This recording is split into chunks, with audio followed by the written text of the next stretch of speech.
दुःखाची निवृत्ती सुखाचे ते सुख पाहता श्रीमुख गोविंदाचे रंग निरांगत गुणगुणा बोलत असुर लोळत चरणातळी नामा म्हणे हाती लोणियाचा उंडा गवळणीच्या तोंडा भाळलिया किंवा गवळणीच्या तोंडा मोकलिया रंग निरांगत गुणगुणा बोलत असुर लोळत चरणातळे विढला विढला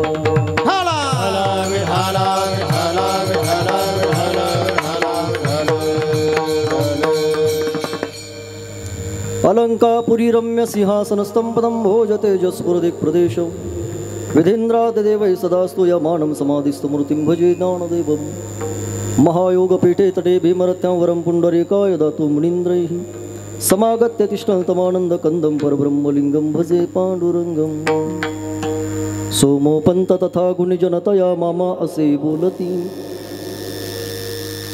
नामे शंकर शंकरा शुभकरा निसंग जो संगती पुण्यश्लोकीचा पुण्यनगरीचा मोते खरा शोभतो ऐशा संतवरा शुभकरा दांडे करा वंदितो माझी वाणी तुझे वर्णी गुणनाम माझी वाणी तुझे वर्णी गुणनाम माझी वाणी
रामा पुरुषोत्तमा नरहरी नारायण केशवा गरुडध्वजा गुणनिधी दामोदरा माधवा हे कृष्णा कमलापते यदुपते सीतापते चराचरपते वैकुंठाधिपते लक्ष्मीपते पाहि मां थोडासा विको आहे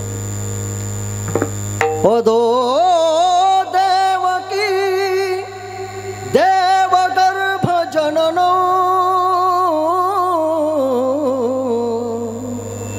अदो देवकी देवगर्भ जननो गोपी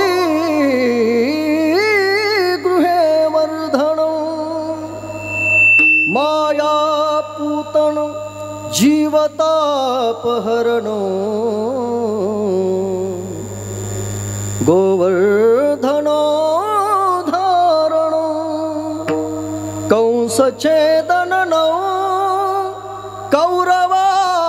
कौरवादिहननो कौन्तेय सत् पालनं एतत् भागवत पुराण कचितं श्रीकृष्ण लीलामृतं राधे राधे हो राधे राधे राधे राधे बोलो राधे राधे राधे वो राधे राधे राधे राधे हो राधे राधे राधे राधे हो राधे राधे राधे राधे हो राधे राधे राधे राधे वो राधे राधे राधे राधे वो राधे राधे राधे राधे राधे राधे श्याम मिला दे राधे राधे राधे राधे श्याम मिला राधे राधे राधे राधे श्याम मिला दे राधे राधे राधे श्याम मिला दे राधे राधे हो राधे राधे राधे राधे बोलो राधे हरि बोल राधे हो राधे राधे राधे राधे हो राधे राधे हम भी बोलो राधे राधे तुम भी बोलो राधे हम भी बोलो राधे राधे तुम भी बोलो राधे राधे हम भी बोलो राधे राधे तुम भी बोलो राधे हम भी बोलो राधे राधे तुम भी बोलो राधे कान्हा के बांसुरी से आवाज आई राधे राधे राधे राधे राधे राधे राधे राधे हो राधे राधे बोलो राधे हरि बोल राधे हो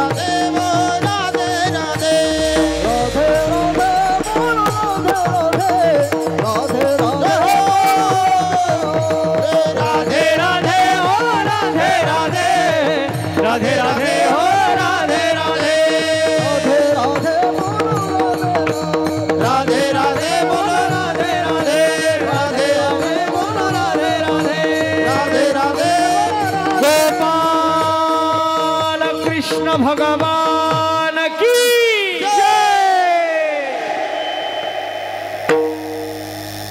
नमो ज्ञानेश्वरा निवृत्ति उदारा सोपान देवा मुक्ताबाई नमो त्रिभुवन पावनी अद्यत्र जननी देवासी सेवे लागे सेवक झालो तुमच्या लागलो निज चरणा अहो स्वामी तुकया देवा यावरी न करावा अवघे दुःखाची निवृत्ती सुखाचे ते सुख पाहता श्रीमुख गोविंदाचे रंगनी रांगत गुलगुला बोलत असुर लोळत चरणातळी सेवेकरता निवडलेला अभंग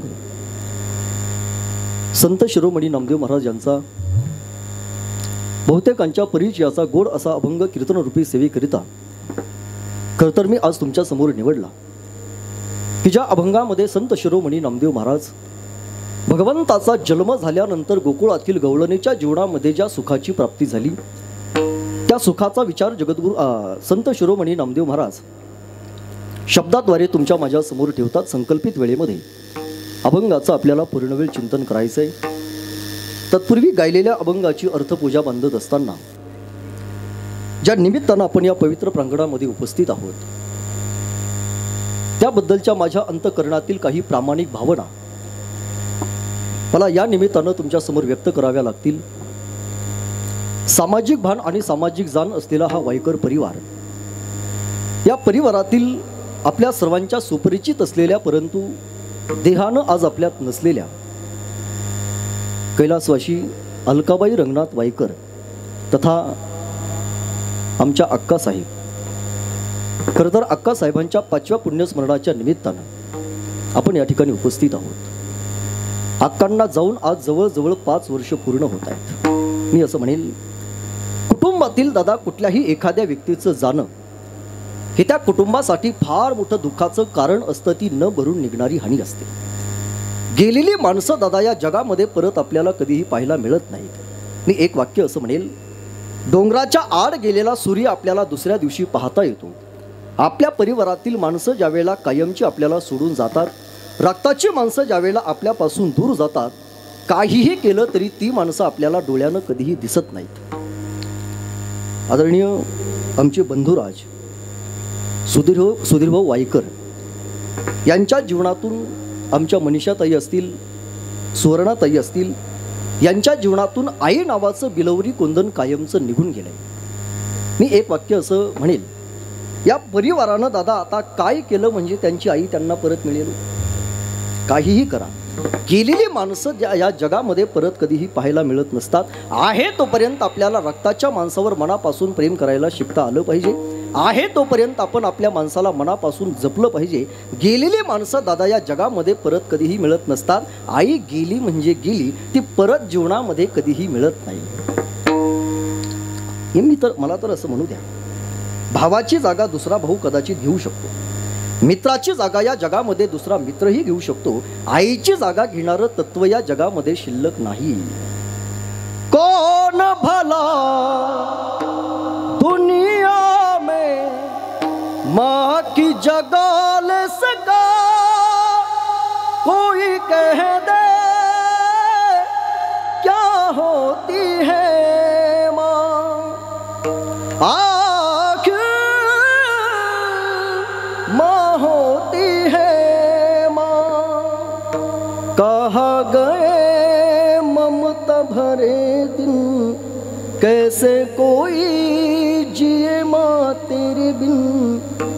ओ माँ तुझे ढूंढूं मैं कहाँ, माँ के बिना सूना है जहाँ. कौन भला दुनिया में माँ की जगह ले सका, कोई कह दे क्या होती है माँ.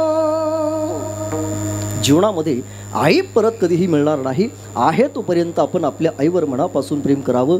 वाईकर परिवाराच्या जीवनातून, खरं तर आमच्या सर्वांच्या जीवनातून आई कायमची निघून गेली आहे. उन्हाळ्याचे दिवस असावेत, अनवाणी पायानं चालणारा एखादा मनुष्य असावा.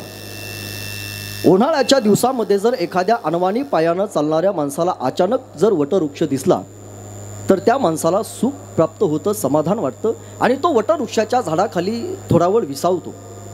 परंतु तोच वटवृक्ष जर त्या माणसाच्या आयुष्यातून कायमचा कोसळला तर उन्हाची तिरीप त्याच्या डोक्यापर्यंत जाते, दुःखाची छटा त्याच्या अंतःकरणामध्ये रोवल्या जाते. मी असं म्हणेल, अनवाणी पायानं चालणाऱ्या माणसाला वटवृक्ष दिसल्यानंतर जसा आनंद होतो आणि तोच वटवृक्ष कोसळल्यानंतर त्याला जसं दुःख होतं त्याच पद्धतीनं आम्हा या परिवारांना, खरं तर आई गेल्यानंतर आम्हाला ते दुःख होतं. त्याचं कारण आई म्हणजे आमच्या सर्वांच्या जीवनातलं एक वटवृक्ष होतं आणि खरं तर फार कष्टातून हा वाईकर परिवार या आईनं या परिवाराला सांभाळलाय.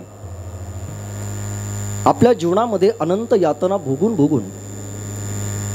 दुःख सहन करून या परिवाराला संस्कार दिले आणि या संस्कारातून हा परिवार एका वेगळ्या उंचीवरती आज उभा आहे. आणि ज्या काळामध्ये आईला खऱ्या सुखाची आपल्या जीवनामध्ये तळमळ किंवा ते सुख आपल्या जीवनामध्ये उपभोगण्याची खऱ्या अर्थानं जो काळ तिच्या आयुष्यामध्ये यायला पाहिजे होता तो काळ तिच्या आयुष्यामध्ये आला नाही. ज्या काळामध्ये तिला सुख भोगायचं आहे त्या काळामध्ये अचानक भगवंताने तिला बोलावलं आणि भगवंताच्या जवळ त्या आईला खऱ्या अर्थानं जागा दिली. त्या आईचं पाचवं पुण्यस्मरण खरं तर आपण या ठिकाणी करत आहोत. या परिवाराच्या जीवनातून आई गेल्यामुळे फार मोठं दुःख आहे. या परिवाराच्या जीवनातून आई गेली आहे. आई गेली, जीवनामध्ये आईची जागा कोणी घेत नाही. परंतु आता आमच्या सर्वांसाठी आमचे अण्णाच आमची आई आहे आणि अण्णाच आमचे वडील आहेत. खरं तर बापही तुमच्या माझ्या आयुष्यामध्ये अत्यंत महत्त्वाचा आहे. बापाचं छत्र जोपर्यंत आपल्या डोक्यावर आहे दादा तोपर्यंत कितीही मोठं संकट येऊ द्या, ते संकट माणसाला संकट वाटत नाही. आणि अण्णा आमच्या सर्वांच्या आयुष्यामध्ये, सुधीर भाऊंच्या आयुष्यामध्ये फार मोठं, खरं तर अण्णा आमच्या जीवनामध्ये आहेत हे आमच्यासाठी सुखाचा दिवस आहे. अण्णा आमच्या जीवनामध्ये आहेत, यापेक्षा आम्हा सगळ्यांना दुसरं काय पाहिजे आहे. म्हणून अण्णा या ठिकाणी उपस्थित आहेत. वाईकर परिवार फार कष्टातून उभा राहिलेला परिवार आहे. गेली 5 वर्षापासून आईचा हा सोहळा खरं तर हा वाईकर परिवार अत्यंत प्रेमानं करतो आहे. या उत्सवाला आज 5व्या वर्षातला 5वा दिवस आहे. आज काल्याचा प्रसंग आहे. इतर असं म्हणेल, गेली 5 दिवस या नामसप्ताहामध्ये ज्या ज्या मंडळीनं योगदान दिलं असेल त्यामध्ये वारकरी संप्रदायातील भजन क्षेत्रातलं आमचं अत्यंत आवडीचं व्यक्तिमत्व आदरणीय श्री हरिभक्तीपरायण आमचे प्रकाशजी महाराज कातकडे गुरुजी आवर्जून कीर्तनामध्ये उपस्थित आहेत. 5 दिवस त्यांनी या नामसप्ताहामध्ये आपली सेवा दिली. गुरुजींनाही मनापासून धन्यवाद देतो. त्याच पद्धतीनं आमच्यावर ज्यांचं नितांत प्रेम आहे, वारकरी संप्रदायातील भजन क्षेत्रातलं दुसरं वैभव आदरणीय श्री हरिभक्तीपरायण आमचे किशोरजी महाराज शेळके आहेत, त्यांनाही मनापासून धन्यवाद देतो. खरं तर आपल्या स्वरांना प्रतिष्ठा देत देत वारकरी संप्रदायातली सेवा करणारी ही 2 महात्मे आहेत. म्हणून आमचं सर्वांचं सौभाग्य आहे की हे 2ही महात्मे आमचे मित्र आहेत. खरं तर त्यांचंच गायन ऐकत ऐकत आम्ही कीर्तनकार झालेली माणसं आहोत. म्हणून ती माणसं आमच्या कीर्तनामध्ये उपस्थित आहेत याचं आम्हाला मनापासून आनंद आहे.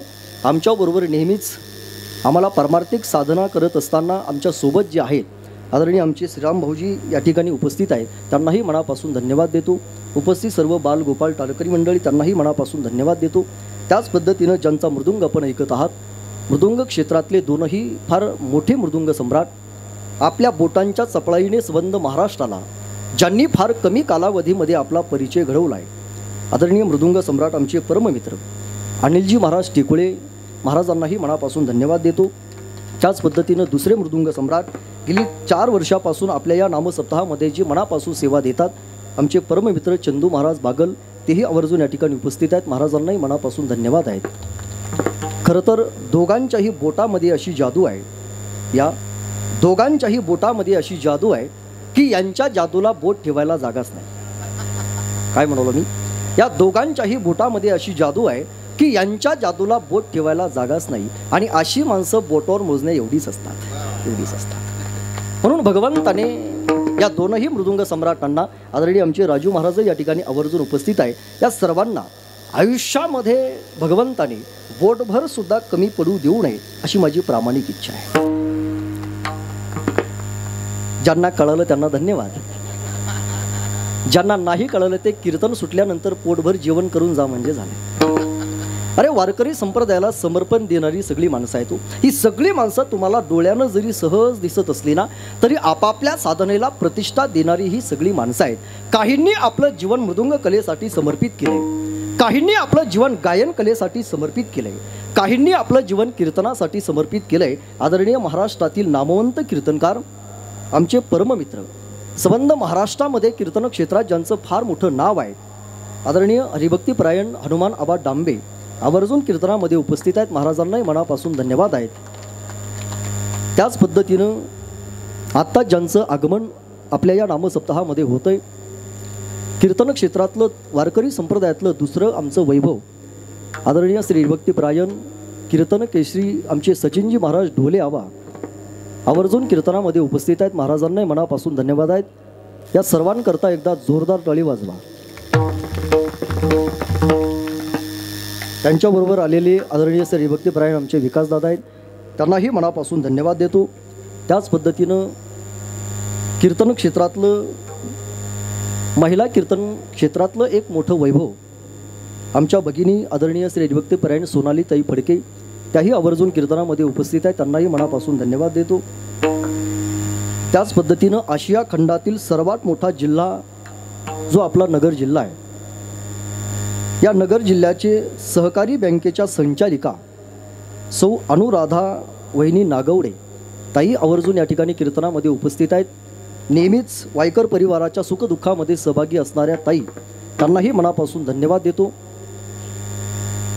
ज्यांची सुंदर अशी साऊंड सिस्टीम आहे, आदरणीय आमचे सोमनाथ दादा, त्यांनाही मनापासून धन्यवाद देतो. यूट्यूब चॅनलवाले आहेत, आमचे वेणेकरी बाबा आहेत, या सर्वांच्या चरणावर अगदी विनम्र भावाने अभिवादन करतो आणि अभंगाच्या पदापदाचं चिंतन करण्यासाठी आता मी प्रवृत्त होतो. विठाला विठाला विठाला विठाला विठाला विठाला विठाला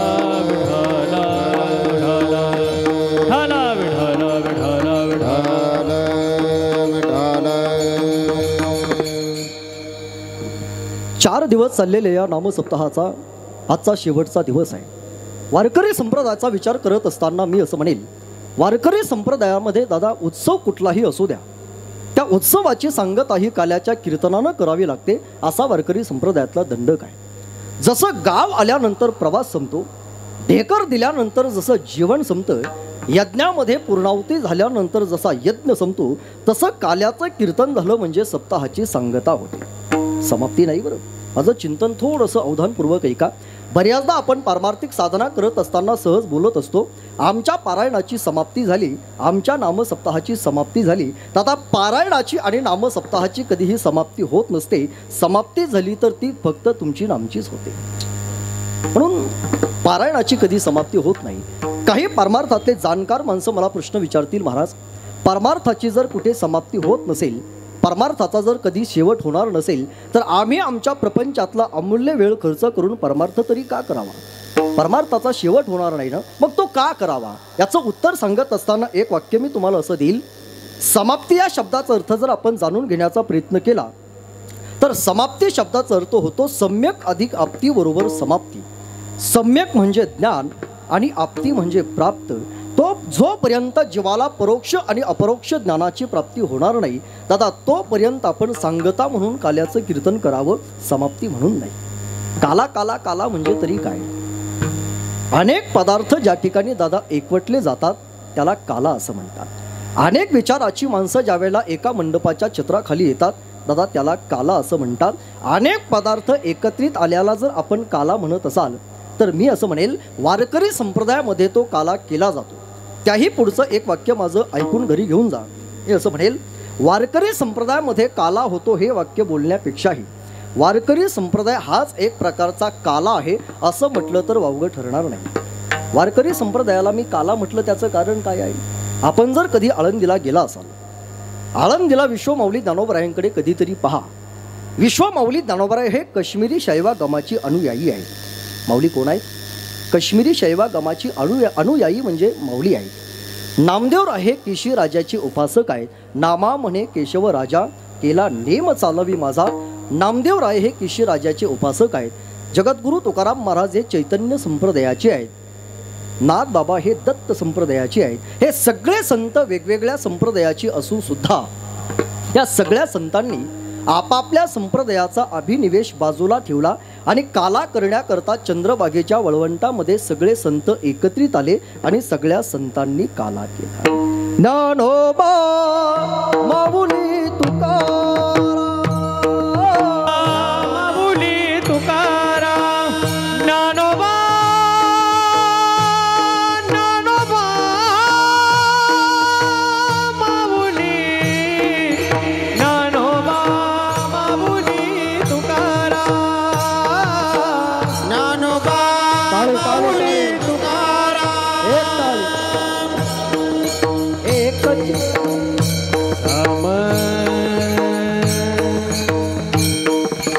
एकच एकच टाळी झाली, एकच टाळी झाली, एकच टाळी झाली, चंद्रभागे वाळवंटी.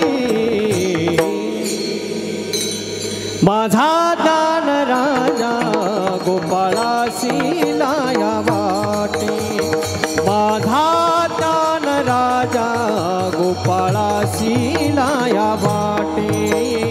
ज्ञानोबा माऊली तुकाराम, ज्ञानोबा माऊली तुकाराम.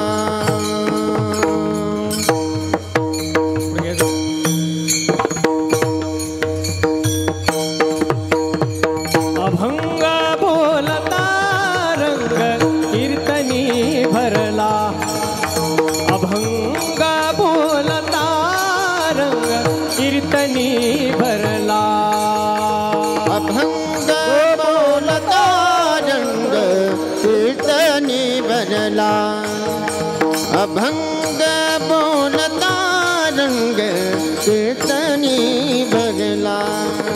प्रेमाचे छंद विठ्ठल नाचू लागला, प्रेमाचे छंद विठ्ठल नाचू लागला.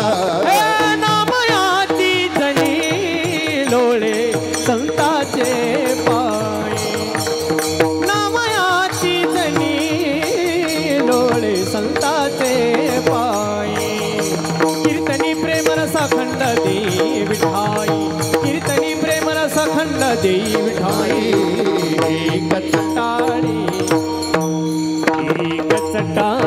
झाली चंद्रभागे वाळवंटी ज्ञानोबा माझा दान राजा गोपाळासी लाया वाटे ज्ञानोबा माऊली तुकाराम ज्ञानोबा माऊली तुकाराम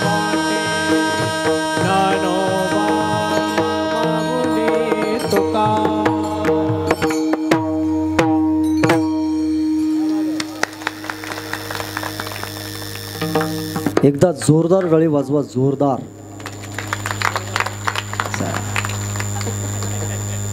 एखाद्या गायकाचा एखादा सूर जर आपल्याला आवडला तर त्याच्याकरता आपल्याला टाळी वाजवता आली पाहिजे. पखवाजातला एखादा बोल जर आपल्याला आवडला तर त्यांच्याकरता सुद्धा आपल्याला हातानं टाळी वाजवता आली पाहिजे. त्याचं कारण असं आहे, गुरुवर्य वैद्य बाबा पाठामध्ये नेहमी असं म्हणायचे, गुणहीन पुरुषाला गुणवानाची किंमत दादा कधीही कळत नसते. ज्याच्याकडे एकही गुण नाही तो दुसऱ्याकरता कधी असा अवगुणी माणूस टाळी वाजवणार नाही. गुणहीन पुरुषाला गुणवानाची किंमत कधीच कळत नसते. बाबांचं दुसरं वाक्य असं असायचं, गुणवान गुणवानाचा द्वेष करतो. महाराष्ट्रातले बरेचसे गुणवान असे आहेत की ते एकामेकाचा द्वेष करण्यातच अख्खं आयुष्य घालवतात. बाबांचं तिसरं वाक्य असं असायचं, एखादा गुणवान असा असतो की तो स्वतः सर्वगुण संपन्न असतो, परंतु स्वतः सर्वगुण संपन्न असूनही तो दुसऱ्या कलाकारांवर मनापासून प्रेम करतो, असा लाखात एखादा असतो. म्हणून टाळी वाजवता आली पाहिजे. यांच्या इतका उंच आवाज लावणं का एवढी सामान्य गोष्ट नाही बरं.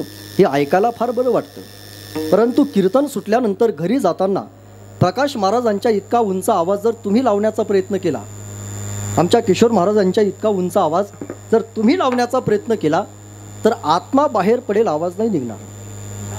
याच्याकरता स्वरांची, याच्याकरता देवाची, याच्याकरता संतांची विशेष कृपा असावी लागते.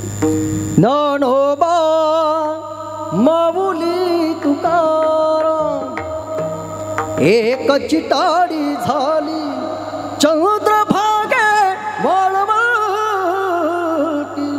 माझा ज्ञानराज गोपाळासी लाह्या वाटी हो. ज्ञानोबा माऊली तुकाराम. संत महात्मे आपापल्या संप्रदायाचा अभिनिवेश बाजूला ठेवून काला करण्याकरता चंद्रभागेच्या वाळवंटामध्ये आले. काल्याची परंपरा तशी यमुनेतली आहे, परंतु सध्या काला फक्त वारकरी संप्रदायामध्ये होतो. तो काला आजच्या या प्रसंगी आपण सर्वजण करत आहोत, त्याचे आपण साक्षीदार आहोत. या काल्याच्या दिवशी भगवान कृष्ण परमात्मा गोकुळामध्ये जे चरित्र करतो त्या चरित्राचा विचार आपल्याला या प्रसंगी करावा लागतो. भगवंताच्या चरित्राला दादा तसा जर आपण विचार केला तर भगवंताचं चरित्र हे 2-3 ठिकाणी होतं. भगवंताचा जन्म हा मथुरेमध्ये होतो, भगवंताचं लालन पालन हे गोकुळामध्ये होतं, आणि तदनंतर भगवान कृष्ण परमात्मा वृंदावनाला जातात. असं भगवंताचं गोड चरित्र आहे. गोकुळामध्ये भगवान कृष्ण परमात्मा अवताराला येतो, गोकुळवासियांना आनंद होतो. भगवंताचं फार सुंदर चरित्र आहे. बऱ्याचदा दादा तुम्ही ऐकलं असेल, मी असं म्हणेल, भगवान कृष्ण परमात्मा गोकुळामध्ये जन्माला येतो. भगवंताच्या जन्माची अनेक कारणं भागवतकार आपल्याला भागवतामध्ये सांगतात. भगवंताला या मृत्यूलोकामध्ये येण्याची अनेक कारणं आहेत. जसं भारतीय तत्ववेत्ते भगवंताच्या अवताराच्या भूमिका सांगतात, तसं पाश्चात्य तत्ववेत्ते सुद्धा भगवंताच्या अवताराच्या भूमिका मांडत असताना फार सुंदर लिहितात. ॲट हर्ट नावाचा जो पाश्चात्य तत्ववेत्ता आहे तो आपल्या तत्वज्ञानाच्या भूमिकेमध्ये असं भगवंताच्या अवताराची कारणं लिहून ठेवतो.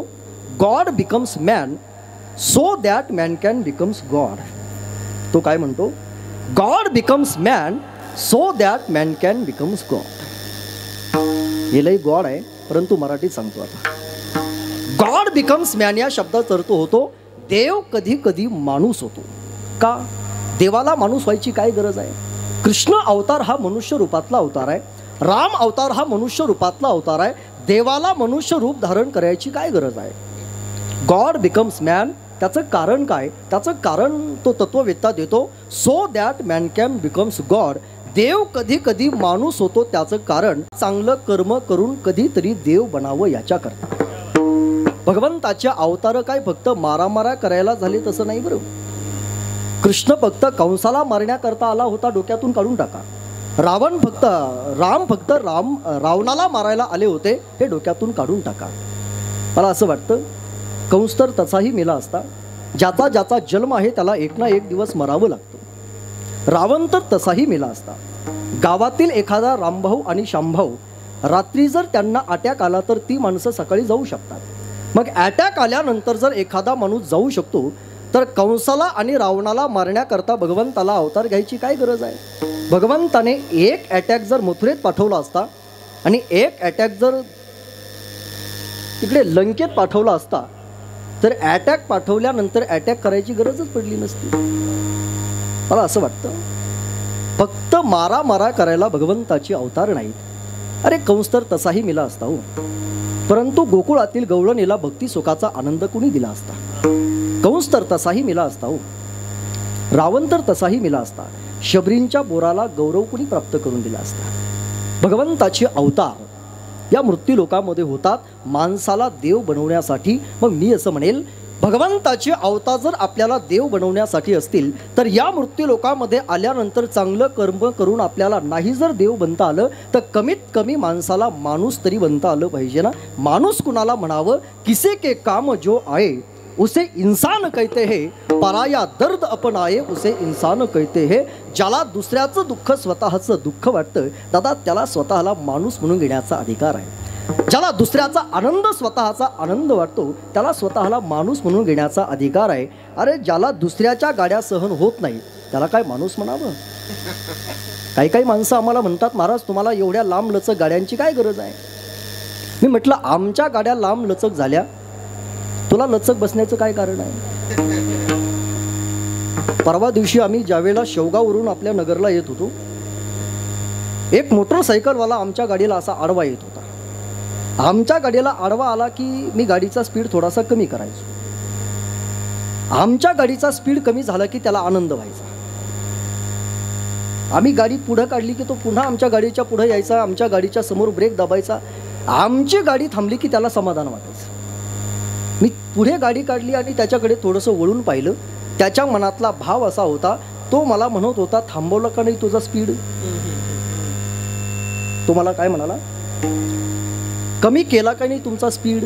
अरे मी म्हटलं, आमच्या गाडीने पुन्हा स्पीड घेतला, तू आहे तिथेच आहेस. आमच्या गाडीने पुन्हा महाराष्ट्र गाजवला, तू तिथेच आहेस. तू याचा विचार कर. अरे लोक समाजाला, चांगल्या माणसाला त्रास देत असतात. चांगलं कर्म माणसानं करत राहावं.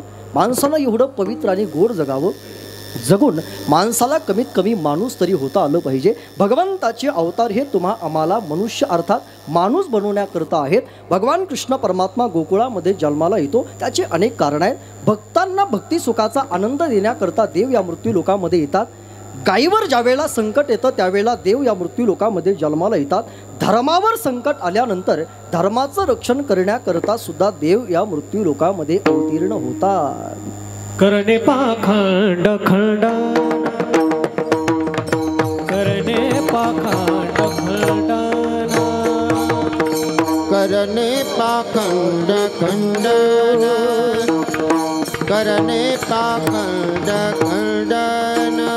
हेची आम्हा करणे कामा, धर्माचे पालन, करणे पाखंड खंडन, करणे पाखंड खंडन.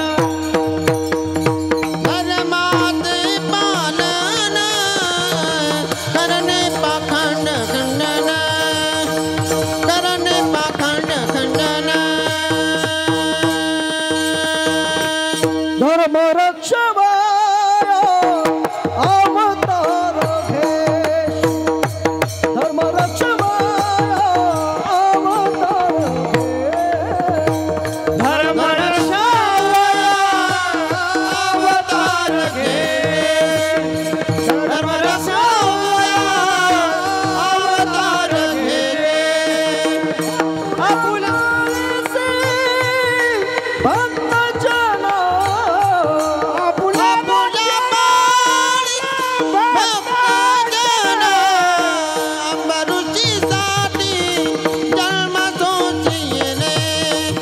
अंबऋषीसाठी जन्म तोच येणे अंबऋषीसाठी जन्म तोच येणे अंबऋषीसाठी जन्म तोच येणे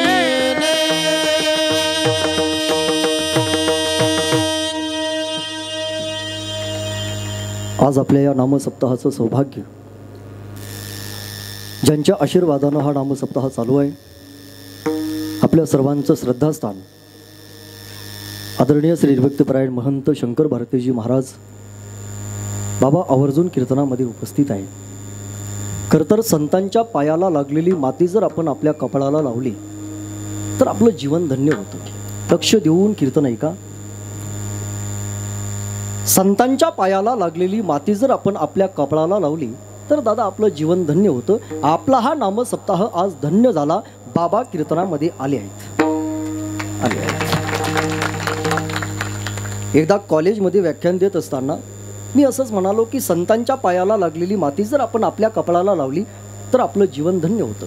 एका मुलानं मला प्रश्न विचारला, महाराज संतांच्या पायाला लागलेली माती आपण आपल्या कपाळाला लावल्यानंतर जर आपलं जीवन धन्य होतं तर आपण आपल्या पायाला लावलेली माती जर आपल्या कपाळाला आपण जर लावली तर मग काय होतं? मी म्हटलं तुझा हा प्रश्न आहे का?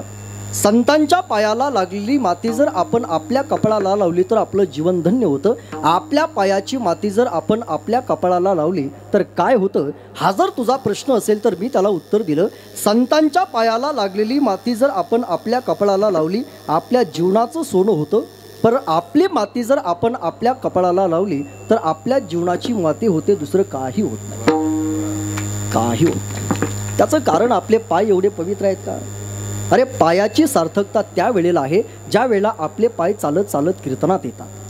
हाताची सार्थकता त्या वेळेला आहे ज्या वेळेला आपण हातानं कीर्तनामध्ये टाळी वाजवतो. आणि आपल्या वाणीची सार्थकता त्या वेळेला आहे ज्या वेळेला आपली वाणी अखंड देवाचं भजन करत राहते. बाबांचं जीवन अखंड समाजासाठी आणि धर्माकरता समर्पित जीवन आहे. म्हणून बाबा कीर्तनामध्ये उपस्थित आहेत. बाबांच्या चरणावर त्रिवार वंदन करतो. धर्म रक्षावया अवतार घेसी आपुल्या पाळीशी भक्तजना. ज्या ज्या वेळेला धर्मावर संकट येतं त्या त्या वेळेला प्रभू या ठिकाणी अवतीर्ण होतात. धर्मावर संकट येतं दादा हे आपण कशावरून ओळखावं? त्याचं कारण आहे ज्या वेळेला या जगामध्ये अधर्मी माणसं वाढतात त्यावेळेला समजावून चालावं, आता या ठिकाणी अधर्म होणार आहे. अधर्मी कुणाला म्हणतात? जे दुसऱ्याच्या वस्तूवर सत्ता गाजवतात दादा त्यांना अभिमानी किंवा अधर्मी असं म्हणतात. दुसऱ्याच्या वस्तूवर सत्ता गाजवण्याचा आपल्याला काय अधिकार आहे? काय अधिकार आहे? मी तर असं म्हणेल, प्रत्येक पांढरे केस झालेल्या माणसाला आपले केस कधी पांढरे होऊ नये असंच वाटत होतं ना. प्रत्येक दात पडलेल्या माणसाला आपले दात कधीही पडू नये असंच वाटत होतं ना. प्रत्येक म्हाताऱ्या झालेल्या माणसाला आपण कधी म्हातारं होऊ नये असंच वाटत होतं ना. आणि प्रत्येक मरणाऱ्या माणसाला आपण कधीही मरू नये असंच वाटतंय ना. मग प्रत्येक मरणाऱ्या माणसाला आपण कधीही मरू नये असं जरी वाटत असलं तरी प्रत्येकाचं मरण निश्चित आहे. आपले केस कधीही पांढरे होऊ नयेत असं जरी वाटत असलं तरी प्रत्येकाचे केस एक ना एक दिवस पांढरे होणार आहेत. आपले दात कधी पडू नये असं जरी वाटत असलं तरी एक ना एक दिवस आपले दात पडणार आहेत. मला असं म्हणायचं, आपल्याच दातावर, आपल्याच केसावर आणि आपल्या शरीरावर जर आपला हक्क नसेल तर दुसऱ्याच्या वस्तूवर हक्क दाखवायचा आपल्याला काय अधिकार आहे? अरे भगवंताने आपल्याला जन्म दिलाय, ही सगळी सामुग्री आपल्याला देवानं दिली आहे, याच्यावर आपल्याला सत्ता गाजवता येत नाही. आणि ज्या वेळेला या वस्तूवर सत्ता माणसं गाजवतात दादा त्यांच्या हातून त्यावेळेला अधर्म घडतो. आणि अधर्म घडल्यानंतर या मृत्यूलोकामध्ये खऱ्या अर्थानं देव अवतीर्ण होतात. पृथ्वी मातेवर ज्या वेळेला लोक पापकर्म करू लागले त्यावेळेला पृथ्वी माता भगवंताकडे आली.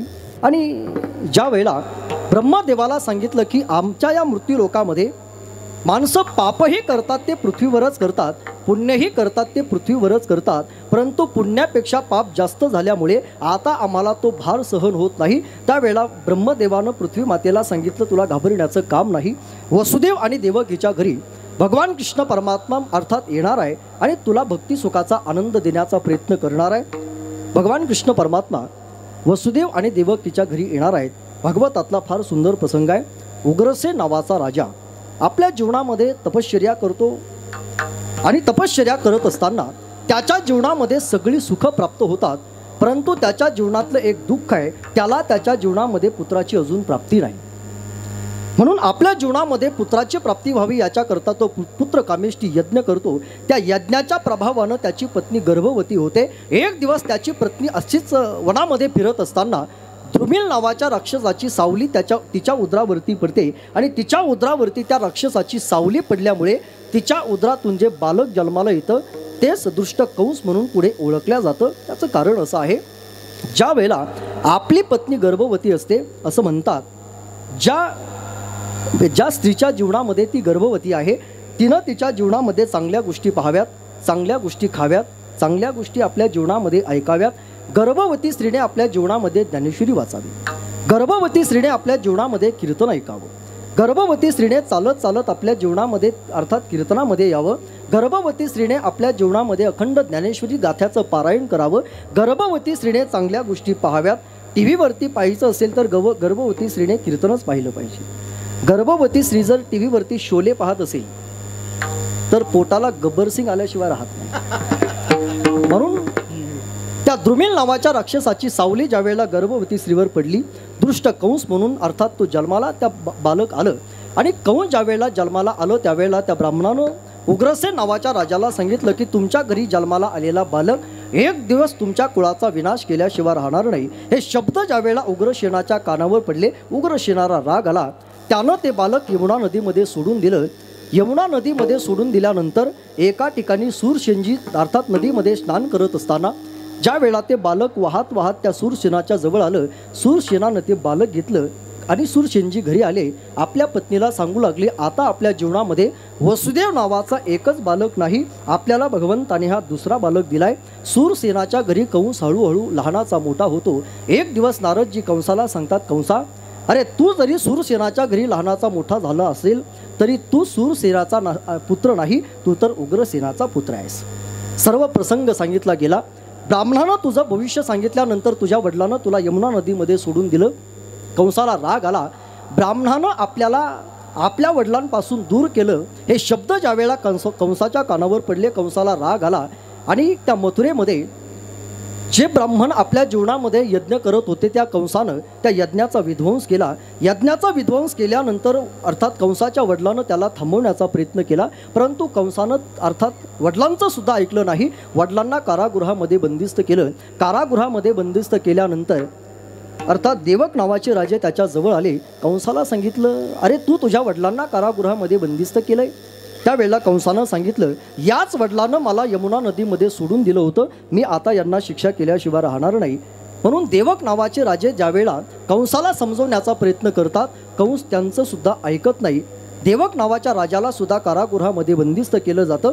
परंतु देवक नावाच्या राजाची जी पुत्री देवकी आहे ही कंसाची चुलत बहीण आहे. तिच्यावर मात्र कंसाचं मनापासून प्रेम आहे. कंस आपल्या बहिणीवर मनापासून प्रेम करत राहतो. ती देवकी लहानाची मोठी होते. तिच्या विवाहाचा प्रसंग ज्यावेळेला डोळ्यासमोर येतो त्यावेळेला कंस मनामध्ये विचार करतो, हिचा विवाह आता करायचा आहे, परंतु हिच्यासाठी मुलगा नेमका कोणता पाहावा. म्हणून त्या कंसाच्या लक्षामध्ये आलं, ज्या वसुदेवासोबत आपण लहानाचं मोठं झालो त्या वसुदेवालाच आपली बहीण द्यावी. म्हणून कंसाने अर्थात देवकीचा विवाह वसुदेवासोबत लावला. वसुदेवासोबत लावल्यानंतर देवकीचा आणि वसुदेवाचा रथ आज कंस स्वतःच्या हातानं चालवू लागला. रथ चालवत असताना आकाशवाणीने कंसाला सांगितलं, मूर्ख कंसा, ज्या देवकीचा रथ तू चालवतो आहेस त्याच देवकीच्या उदरामध्ये येणारा अष्टम काळ तुझ्या आयुष्यातला तुझा नाश केल्याशिवाय राहणार नाही. ही आकाशवाणी ज्यावेळेला कंसाने ऐकली त्यावेळेला कंसाने आपल्या जीवनामध्ये कंसाचं जीवन भयभीत झाल्यामुळे कंसानं आपल्या बहिणीला मारण्याकरता हातामध्ये तलवार घेतली. बहिणीला मारणार तेवढ्यामध्ये वसुदेवानं कंसाचा हात पकडला.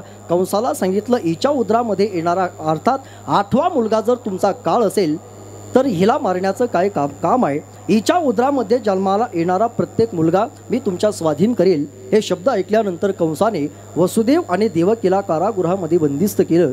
बंदिस्त केल्यानंतर वसुदेव आणि देवकीला त्यांच्या जीवनामध्ये 1 2 3 4 5 6 बालकं झाली. 6ही बालकं कंसाने मारून टाकली. 7वा योग माया घेऊन गेली. 8वा येण्याची तयारी झाली. भगवान कृष्ण परमात्मा अष्टवर्षाची मूर्ती धारण करून ज्यावेळेला वसुदेव आणि देवकीच्या समोर उभे राहिले त्यावेळेला वसुदेव आणि देवकी भगवंताला म्हणू लागले, देवा अरे आम्ही आमच्या जीवनामध्ये तुला पुत्र रूपानं यायला सांगितलं होतं, तू तर पिता बनून आमच्या जीवनामध्ये आलास, तू लहान झालं पाहिजेस. त्यावेळेला भगवान परमात्मा सांगू लागले, मी लहान व्हायला तयार आहे, परंतु एक वाक्य लक्षामध्ये ठेवा, मी अष्टवर्षाची मूर्ती धारण करून आलो, हातामध्ये शंखचक्र गदा घेऊन आलो, त्याचं कारण कंसापासून तुमची रक्षा व्हावी याच्याकरता. आणि आता जर तुम्ही मला लहान व्हायला सांगत असाल तर मी तुमची कंसापासून तर रक्षा करू शकणार नाही, परंतु कंसापासून माझी रक्षा व्हावी याच्याकरता आता तुम्हाला एक काम करावं लागेल. नंदाच्या घराला, नंदाच्या घराला मजले गोकुळाला, मजले गोकुळाला.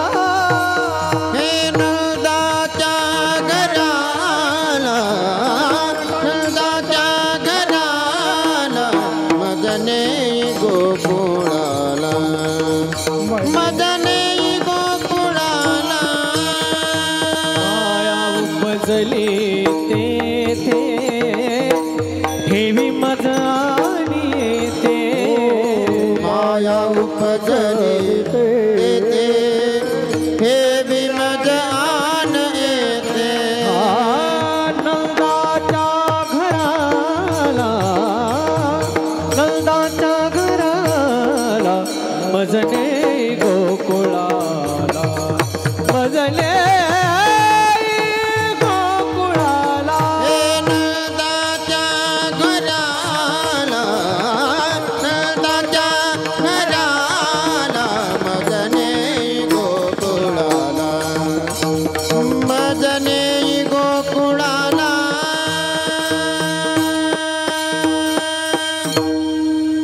नंदाच्या घराला मजने गोकुळाला. कंसापासून माझी रक्षा व्हावी याच्याकरता तुम्ही मला नंदाच्या घरी नेऊन ठेवा. वसुदेवानं भगवंताला आपल्या डोक्यावरती घेतलं, यमुना नदीला पार करून गोकुळामध्ये वसुदेवजी गेले, भगवंताला गोकुळामध्ये ठेवलं. गोकुळामध्ये जन्माला आलेली माया वसुदेवजी आपल्या डोक्यावर तिला घेतात, यमुना नदीला पार करून पुन्हा मथुरेमध्ये येतात.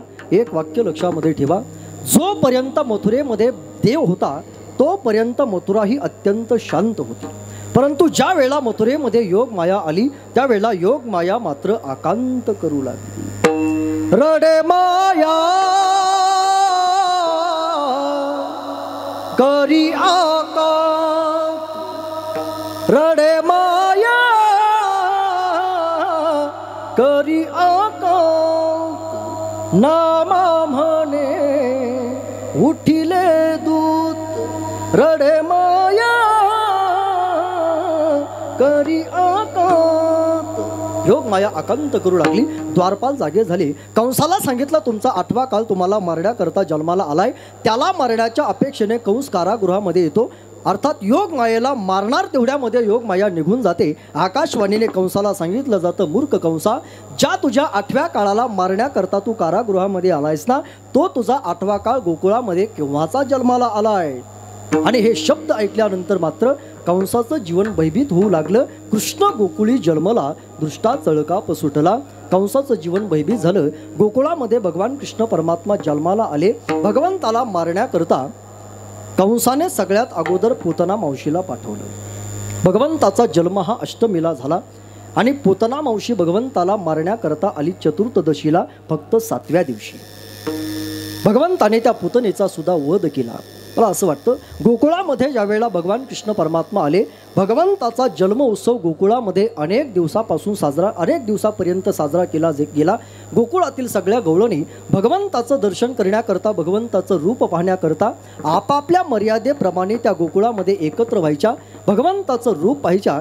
ज्या वेळेला ज्या गवळणीने भगवंताचं रूप पाहिलं, रूप पाहिल्यानंतर आतापर्यंत गोकुळातील गवळणीला ज्या प्रपंचामध्ये दुःख होतं, भगवंताचं दर्शन झाल्या सगळ्या गोकुळातील गवळणीच्या दुःखाची निवृत्ती झाली आणि त्यांना सुखाची प्राप्ती झाली. नामदेव महाराज सांगतात, अभंगाच्या पहिल्या दुःखाची निवृत्ती सुखाचे ते सुख, दुःखाची निवृत्ती सुखाचे ते सुख, दुःखाची निवृत्ती सुखाचे ते सुख, दुःखाची निवृत्ती सुखाचे ते सुख दुःखाची निवृत्ती सुखाचे ते सुख दुःखाची निवृत्ती सुखाचे ते सुख दुःखाची निवृत्ती सुखाचे ते सुख दुःखाची निवृत्ती सुखाचे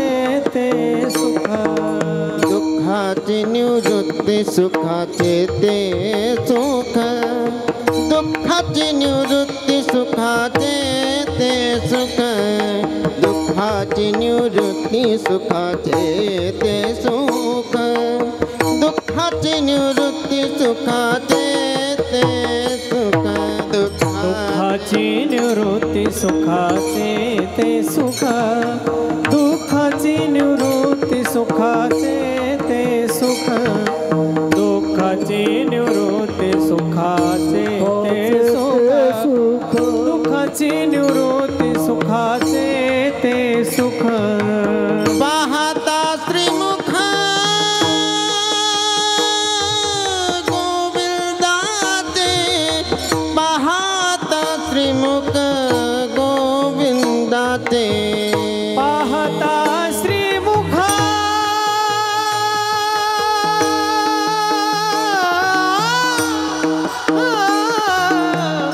पाहता श्रीमुख गोविंदाचे पाहता श्रीमुख गोविंदाचे पाहता श्रीमुख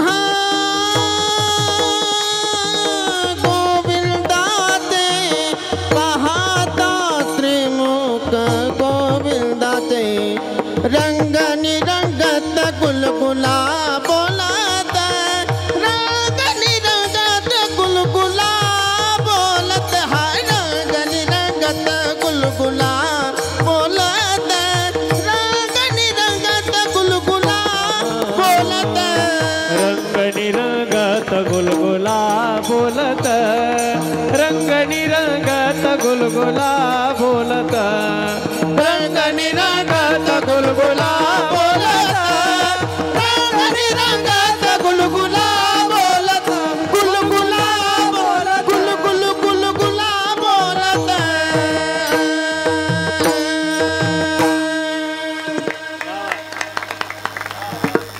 भगवंताचं रूप पाहिल्यानंतर गोकुळाच्या जीवनामध्ये जे दुःख होतं त्या सगळ्या दुःखाची निवृत्ती झाली आणि सुखाची प्राप्ती गवळणीच्या जीवनामध्ये प्राप्त झाली. गोकुळामध्ये जन्माला आलेल्या गवळणी त्या गवळणीने भगवंताचं रूप पाहिलं. गोकुळातील गवळणी दादा सर्वसामान्य गवळणी नाहीत. गोकुळातील गोपी ह्या सर्वसामान्य गोपी नाहीत. आपण जर गोपी शब्दाचा अर्थ कधी भागवतामध्ये पाहण्याचा प्रयत्न केला तर गोपी शब्दाचा अर्थ होतो गाम पांती रक्षंती इति गोपी किंवा गोपी पिबंती श्रीकृष्ण रस इति गोपी ही जी नेहमी आपल्या जीवनामध्ये श्रीकृष्ण रसाचं पान करत राहते दादा त्यांना गोपी असं म्हणतात. त्या गोपी गोकुळामध्ये जन्माला आल्या. त्या सर्वसामान्य गवळणी नाही. काही गोकुळातील गोपी काही गोकुळातील गवळणी मला असं वाटतं दंडकारण्यातले ते ऋषी आहेत. काही जनकपुरीतल्या सुंदर सुंदर स्त्रिया आहेत. रामप्रभू ज्यावेळेला त्रेतायुगामध्ये सीता स्वयंवरा करता जनकपुरीला आले. जनकपुरीला आल्यानंतर भगवान प्रभुरामचंद्राचं सौंदर्य जनकपुरीतल्या सुंदर स्त्रियांनी पाहिलं आणि त्या सुंदर स्त्रियांच्या मनामध्ये भावना निर्माण झाली. काय सुंदर हा रामप्रभू आहे ना. हा सीतेबरोबर विवाह करण्याकरता जनकपुरीला आलाय. याने आमच्याबरोबर विवाह केला तर किती चांगलं होईल. अरे काय याचं सौंदर्य आहे. त्या जनकपुरीतल्या सुंदर स्त्रिया आपल्या मनामध्ये भाव उत्पन्न करतात. दशरथ प्यारे कौशल्या दुलारे नैनो के तारे करू तिहारी मनुहार. त्या जनकपुरीतल्या सुंदर स्त्रिया म्हणतात यांनी आमच्याबरोबर विवाह केला तर किती सुंदर होईल. अर्थात ही भावना ज्यावेळेला रामप्रभूने ओळखली रामप्रभूने उत्तर दिलं तुमची भावना चांगली आहे. माझ्याबरोबर तुम्हाला विवाह करण्याची इच्छा आहे. परंतु या युगातलं माझं जीवन आहे एक पत्नी एक बाणी आणि एक वचनी. मी तुमची इच्छा पूर्ण करण्याकरता द्वापार युगामध्ये कृष्ण रूपाने जन्माला येईल. तुम्ही सगळ्या जनकपुरीतल्या सुंदर स्त्रियानं गोकुळामध्ये जन्माला यायचं. म्हणून गोकुळामध्ये जन्माला आलेल्या गवळणी त्या सर्वसामान्य गवळणी नाहीत. त्या जनकपुरीतल्या सुंदर सुंदर स्त्रिया आहेत. काही दंडकारण्यातले ते ऋषी आहेत, तर काही त्या वेदाच्या श्रुती आहेत. त्या जान वेद गरिबीच्या श्रुती, श्रुतीरूपी नव्हे मतप्राप्ती. गोकुळामध्ये ज्यावेळेला त्या श्रुती जन्माला आल्या, सगळ्या श्रुती काय सासूच्या रूपानं जन्माला आले नाही. सगळ्याच सुना अर्थात त्या गोपी या गोकुळामध्ये जन्माला येत असताना सगळ्याच गोपी काय सुना झाल्या नाहीत, सगळ्याच गोपी काय सासवा झाल्या नाहीत, किंवा सगळ्याच सुना अर्थात त्या गोकुळात त्या गवळणी आपल्या जीवनामध्ये लेकी होऊन जन्माला आल्या नाही. गोकुळामध्ये जन्माला येत असताना त्यांनी वेगवेगळी रूपं धारण. कोणी सुना कोणी लेकी, कोणी एकी स्वतंत्र, कोणी एकी स्वतंत्र, कोणी एकी स्वतंत्र. कोणी सुना कोणी लेकी, कोणी एकी स्वतंत्र, कोणी एकी स्वतंत्र, कोणी एकी स्वतंत्र. कोणी सुना कोणी लेकी, कोणी एकी स्वतंत्र. त्या गोकुळामध्ये ज्या वेळेला वेदाच्या श्रुती जन्माला आल्या, काही वेदाच्या श्रुती सासूच्या रूपानं आल्या, काही वेदाच्या श्रुती ह्या सुनेच्या रूपानं आल्या, काही वेदाच्या श्रुती या लेकीच्या रूपानं आल्या. भगवान कृष्ण परमात्म्याचा अवतार गोकुळामध्ये झाला. हे ज्यावेळेला गोकुळातील सुनांनी ऐकलं, भगवंताला पाहण्याची इच्छा असताना सुद्धा त्या गोकुळातील सुनांना मात्र भगवंताकडे जाता आलं नाही. गोकुळामध्ये सासूच्या रूपानं जन्माला आलेल्या ज्या काही गोपी होत्या, भगवंताचा अवतार गोकुळामध्ये झाला. नंदाच्या घरी भगवान कृष्ण परमात्मा आला. हे ऐकल्या ऐकल्या गोकुळातील सगळ्या सासवा भगवंताचं दर्शन करण्याकरता निघून गेल्या. त्याचं कारण सासूचं जीवन हे स्वातंत्र्यिक जीवन होतं, सुनेचं जीवन हे पारतंत्रिक जीवन आहे. इच्छा असून सुद्धा सुनेला बऱ्याचदा कीर्तनाला येता येत नाही, सासूचं ऐकल्याशिवाय कुठे जाता येत नाही. सासूचं जीवन हे स्वाधीन जीवन आहे, सुनेचं जीवन हे पराधीन जीवन आहे. म्हणून तर सुनेला सून असं म्हणतात. बरोबर आहे ना सासूबाई? पहिलं आता बी तसंच आहे. मला सुनेला सगळ्यांचं ऐकावं लागतं. सासूचं सून, दिराभायाचं सून, नवऱ्याचं सून. सासूला सगळ्यांचं ऐकावं लागत नाही. सासू तिलाच म्हणतात की जी बऱ्याच दिवसापासून सासून ठेवते. आता सासवा काय काय सासून ठेवतात ते मी कीर्तनात सांगू का? फाटक्या शर्टाच्या गुंड्या सुद्धा सासवा सासून ठेवतात, नाकात मोडलेल्या सुया सुद्धा सासवा सासून ठेवतात. म्हणून तर सासूला घरातली राष्ट्रपती म्हणतात. सासूबाई म्हणजे कोण? घरातली राष्ट्रपती प्रतिभाताई पाटील. सासरा म्हणजे प्रधानमंत्री नरेंद्र मोदी. मोठी जाऊबाई म्हणजे राज्यमंत्री कॅबिनेट मंत्री. मधली जाऊबाई म्हणजे राज्यमंत्री.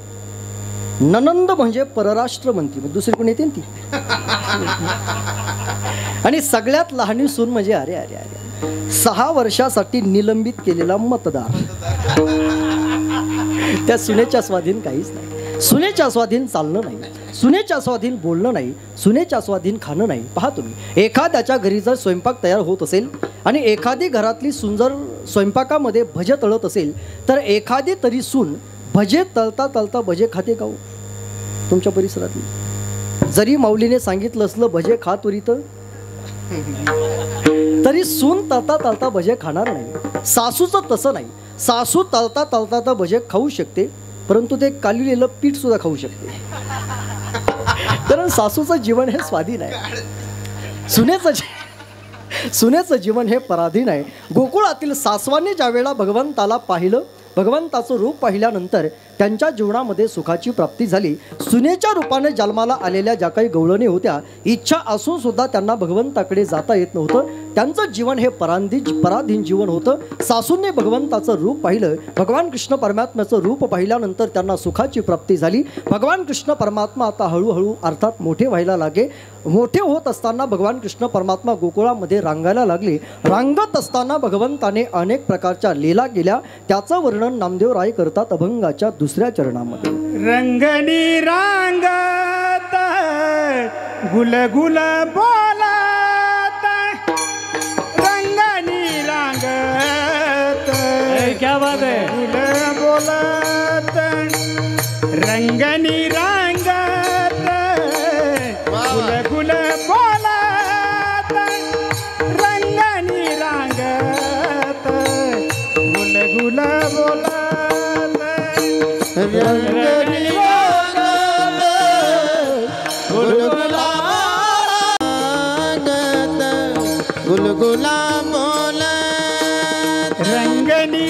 रांगत गुल गुल बोलत रंगणी रांगत गुल गुल बोलत रंगणी रांगत गुल गुल बोलत रंगणी रांगत गुल गुल बोलत रंगणी रांगत गुलगुला बोलत रंगणी रांगत गुलगुला बोलत रंगणी रांगत गुलगुला बोलत रंगणी रांगत गुलगुला बोला आसुर रुळत रणातळी आसुर रुळत जय हो जय हो रणातळी वाह श्रीराम महाराज बहुत बढ़िया शाबाश आसुर रुळत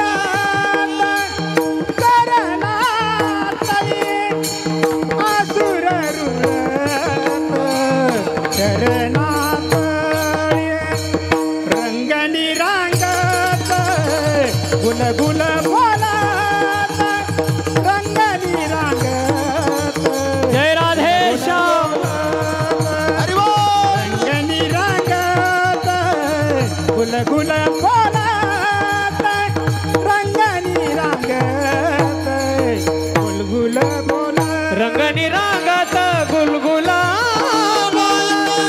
रंगणी रांगत गुलगुला बोलत रंगणी रांगत गुलगुला बोलत रंगणी रांगत गुलगुला बोलत गुलगुला बोलत गुलगुला बोलत एकदा श्रीराम महाराजांकरता जोरदार ड्राईव्हर माझ्याकडून त्यांना 100 रुपये बक्षीस आहे. वा हा संगतीचा परिणाम आहे माझ्या हसण्यासाठी नाही हा अंतःकरणातून खरंच रंगणी रांगत गुणगुणा बोलत भगवान कृष्ण परमात्मा लहानाचे मोठे व्हायला लागले. गोकुळामध्ये रांगत असताना भगवंताने अनेक लीला केल्या. अनेक असुर भगवंताने मारले. काग बग रिठा मारिले बाळपणी. भगवंताने अनेक राक्षसांचा त्या ठिकाणी बालपणी वध केला. हळूहळू भगवान कृष्ण परमात्मा मोठे व्हायला लागले. मोठे होत असताना अर्थातच गोकुळामध्ये भगवंताला पेंद्या वैजा वाकुड्या अनेक प्रकारचे सवंगडी भेटले.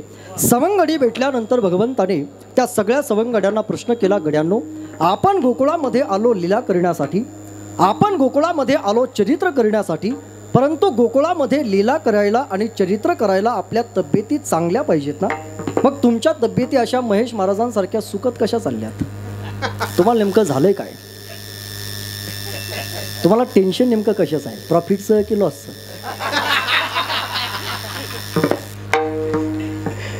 मग तुम्ही नेमकं टेन्शनमध्ये का? तुमच्या घरी दैदूत तूप नाही का? गोपाळ म्हटले देवा भरपूर आहे. मग तुम्हाला आवडत नाही का? गोपाळ म्हटले देवा चिक्कार आवडतं. भगवंताने प्रश्न केला, गोपाळांनो तुमच्या घरी दैदूत तूप असताना आणि तुम्हाला ते आवडतही असताना तुमच्या तब्येती का सुधरत नाहीत? गोपाळांना सांगितलं, देवा अरे आमच्या घरी जरी दैदूत तूप असलं तरी ती आई आम्हाला देत नाही. आपल्या गोकुळातलं सगळं दैदूत तूप मथुरेमध्ये जातं. मथुरेतली राक्षसं ते दैदूत तूप खातात आणि आपल्याला मारण्याकरता या गोकुळामध्ये येतात. भगवान कृष्ण परमात्मा म्हणू लागले, आपल्या गोकुळातलं दैदूत तूप जर अर्थात गोकुळातून मथुरेला जात असेल तर आपल्याला ते जाताना थांबवता आलं पाहिजे. भगवंताने अर्थात गवळणीला दैदूत तूप मागितलं, परंतु मागूनही गोकुळातील गवळणी मात्र भगवंताला दैदूत तूप देत नव्हत्या. एक दिवस भगवान कृष्ण परमात्म्याने आपल्या जीवनामध्ये एका गवळणीला अडवलं. गवळणीला अडवल्यानंतर गोकुळातील गवळण भगवंताची विनंती करू लागली, देवा गवळणीचा थाट निघाला मथुरे हाटाला गे. ते देखोनी जगदीश धावला गोप घेऊन वेगी. ते देखोनी जगदीश धावला गोप घेऊन वेगी रे. गवळणीचा थाट निघाला मथुरे हाटाला गे. गवळणीचा थाट निघाला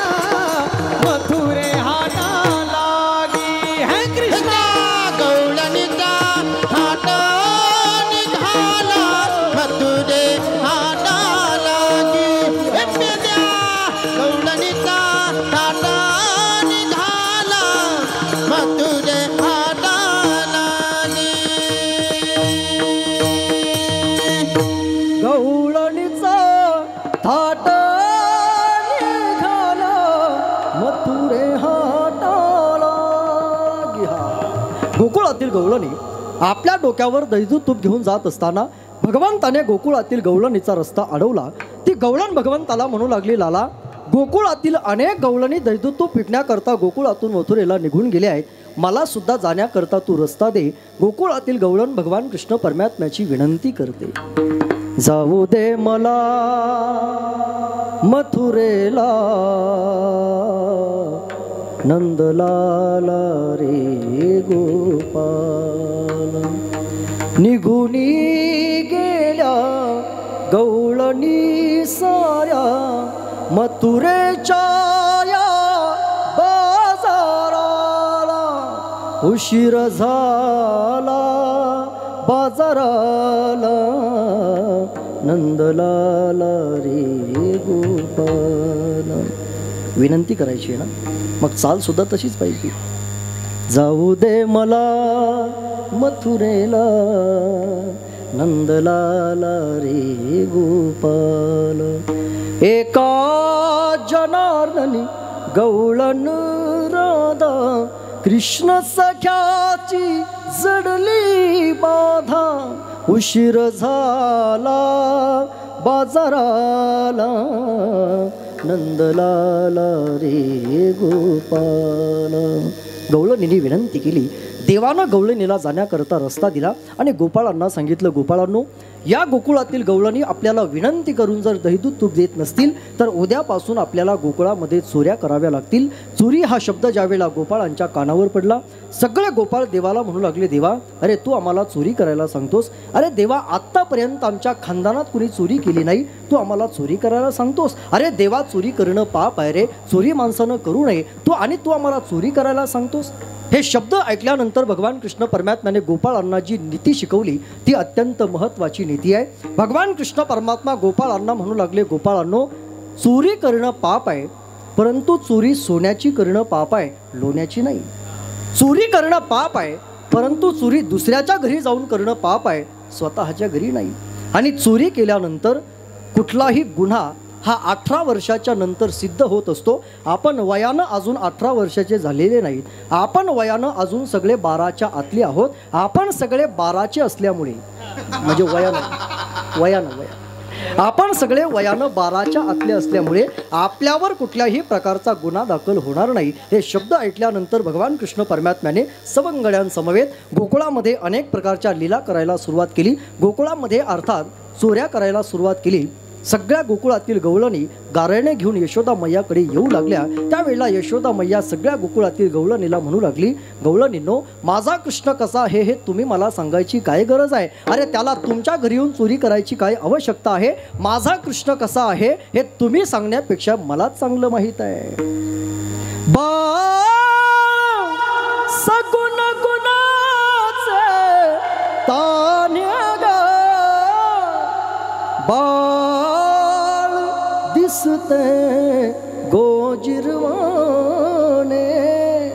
काय सांगता गाढाने गोकुळच्या नारी, काय सांगता गाढाने गोकुळच्या नारी. माझा कृष्ण कसा आहे तुमच्यापेक्षा मला चांगलं माहित आहे. माझे आछुडे बछुडे चकुडे गराने, माझे आछुडे पछुडे छकुळे राधे, रुपडे पांघरू घालिती पांघरू घालिती कुचडे. माझे आछुडे बछुडे छकुडे राधे रुपडे, माझे आछुडे बछुडे छकुडे राधे रुपडे, राधे रुपडे. हरी मा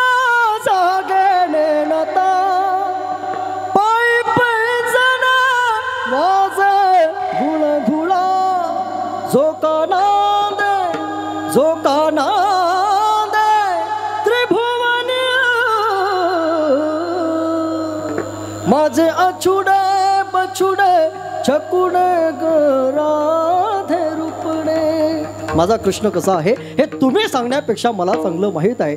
त्यावेळेला मात्र गोकुळातील गवळणी यशोदा मैयाला म्हणू लागले, यशोदे आतापर्यंत तुझ्या कन्हैयाची गाराणे आम्ही तुझ्याकडे घेऊन आलो, कधीच तू त्याची गाराणे ऐकून घ्यायला तयार नाही. आज तुझ्या कृष्णाला तू विचार, आम्ही या गोकुळामध्ये नेमकं राहावं की जावं. यशोदे कृष्णाला सांगावे ग गोकुळी रहावे का जावे गोकुळी रहावे का जावे गोकुळी रहावे का जावे.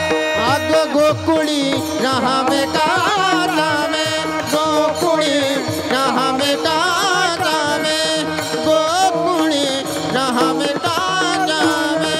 हे अवघा मिळून गवळणी जात होता मथुरे बाजारी. अवघा मिळून गवळणी जात होता मथुरे बाजारी. कृष्ण हा उभा वाटेवरी गा गोकुळी रहावे का जावे गोकुळी रहावे का जावे गोकुळी रहावे का जावे.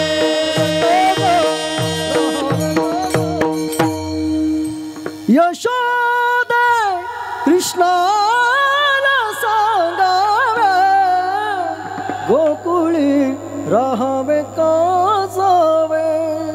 गोकुळातील गवळणी यशोदा मैयाला म्हणू लागल्या, यशोदे आम्ही या गोकुळामध्ये राहावं की जावं. तुझा कन्हैया आमच्या घरी येऊन चोऱ्या करतो, आम्ही या गोकुळामध्ये आता थांबणार नाही. हे शब्द ज्यावेळेला यशोदा मैयाच्या कानावर पडले, यशोदा मैयानं भगवान कृष्ण परमात्म्याचा हात पकडला आणि यशोदा मैया लालाला म्हणू लागली, कन्हैया आतापर्यंत या गोकुळातील गवळणी तुझी कारणे घेऊन माझ्याकडे येत होत्या, मी कधीच त्यांची गारणी ऐकून घेतली नाही. परंतु आज मात्र या गोकुळातील गवळणी आपलं गोकुळ सोडून जाण्याचा विचार सांगतात.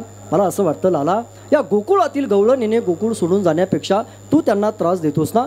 आजपासून तूच या गोकुळामध्ये उद्यापासून थांबायचं नाही. उद्यापासून तुला शाळेमध्ये जावं लागेल. त्या काळची शाळा म्हणजे गोशाळा. भगवान कृष्ण परमात्मा गायी चरण्याकरता दुसऱ्या दिवशी जाणार आहेत. भगवंताचा अवतार हा गायीचं रक्षण करण्याकरताच आहे.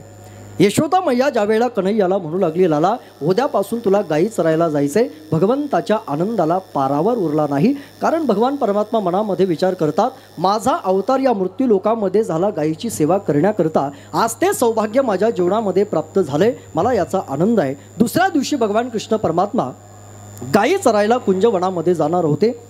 सगळे सवंगडी दुसऱ्या दिवशी अर्थात गोकुळामध्ये चौकामध्ये आले, आपापल्या गाया घेऊन आले.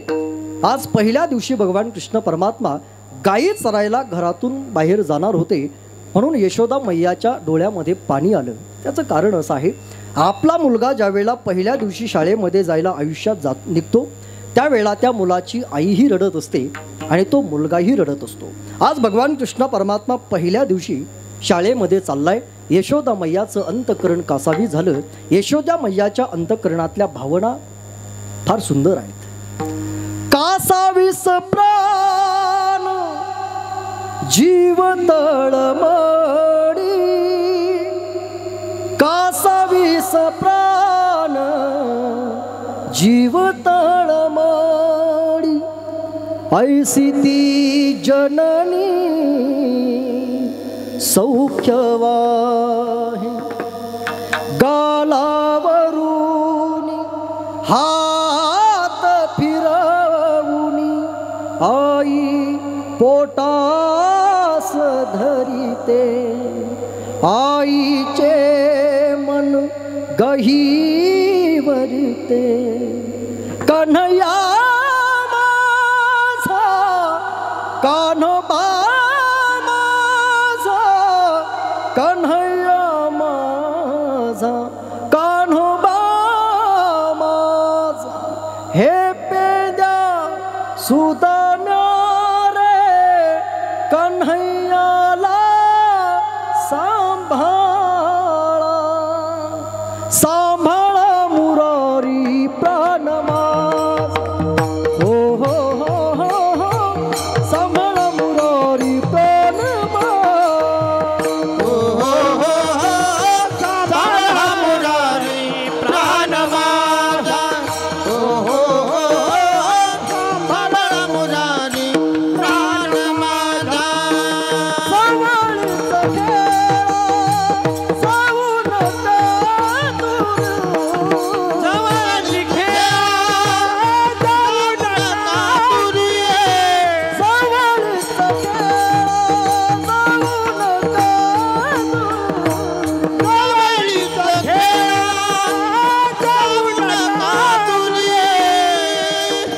सांभाळ मुरारी प्राणमान हो हो हो हो हो सांभाळ मुरारी प्राणमान हो हो हो सांभाळ मुरारी प्राण माझा हो हो हो सांभाळ मुरारी प्राण माझा प्राण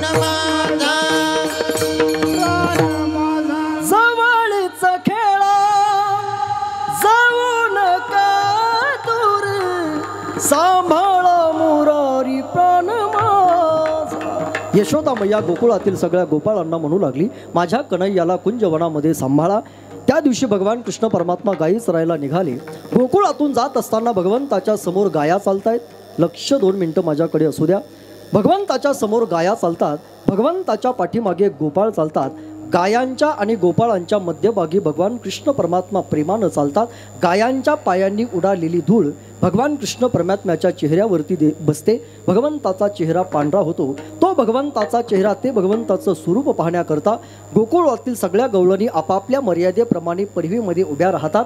भगवंताचं सुंदर असं रूप पाहतात. भगवान कृष्ण परमात्मा मध्यभागी चालतात. पुढे गाया चालतात. भागवतामध्ये त्याचं फार सुंदर वर्णन केलं जातं. छोटी छोटी गैया छोटे छोटे गो छोटो संहारो मदन गोपाल आगे आगे गैया पीछे पीछे गोल पीछे मारो मदन गोपाल. छोटी छोटी गैया छोटे छोटे गोल छोटो संहारो मदन गोपाल. भगवान कृष्ण परमात्मा कुंजवनामध्ये गायी चरायला जातात. गायी चरायला पाठवल्यानंतर गोपाळ म्हणतात, देवा आता आपण गायी चरण्याकरता पाठवलेल्या आहेत. तो जोपर्यंत गाया येत नाही तोपर्यंत निवांत बसण्यापेक्षा एखादा खेळ तरी आपण खेळूयात. पहिल्या दिवशी भगवान कृष्ण परमात्म्याने आपल्या आयुष्यातला पहिला खेळ खेळायला गोपाळांसोबत अर्थात प्रारंभ केला.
झाले का खेळायची आधी? पिंग पिंगा ग माई पिंगा अवघा धांगड धिंगा ग अवघा धांगड धिंगा ग अवघा धांगड धिंगा.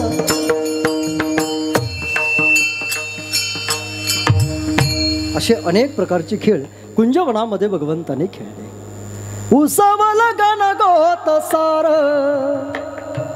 हा धार कुणाचा नाही भेगाळल्या भुई परिजीना अंगार जीवाला जाळी बळदे झुंजायाला किरपीची ढाल दे हिणविती पंच प्राण जीवरत ताल दे करा पलरान देवा जळल शिवार तरी तरी ढाई ढाई धीर धीर सांडला खेळ खेळ मांडला खेळ मांडला खेळ मांडला. अनेक प्रकारचे खेळ कुंजवनामध्ये भगवंताने खेळले. गोपाळ म्हटले देवा आता खेळण्यामध्ये सुद्धा सुख नाही खांदे भार पोटी भूक काय खेळायाचे सुख. हे शब्द ऐकल्यानंतर कन्हैयाने सगळ्या गोपाळांच्या शिदोऱ्या चंद्रभागेच्या यमुना नदीच्या किनाऱ्यावर एकत्र केल्या. भगवंताने सगळ्या गोपाळांना चारही बाजूने बसवलं. भगवान कृष्ण परमात्मा मध्यभागी उभे राहिले आणि आज पहिल्या दिवशी भगवंताने सगळ्या गोपाळांना आपल्या स्वतःच्या हातानं प्रसाद दिला. भानुदास गीती गात प्रसाद देतो पंढरीनाथ. भगवंताने आपल्या स्वतःच्या हातानं सगळ्या गोपाळांना प्रसाद दिला. त्याचं वर्णन भागवतामध्ये भागवतकाराने करून ठेवलं. बिभ्रत वेणून जटलपट योशुंग वेत्रेचे कक्षे वामे पाणू मशूळ कवलम तत्पलान्यंगिलुषु तिष्ठन्मध्ये सुबुध सुरदो आसयन नर्म विस्वै स्वर्गे लोके मिशंत बुभुजे यज्ञ भुगबाल केली. गोपाल कृष्ण भगवान की जय. ज्ञानेश्वर विठोबा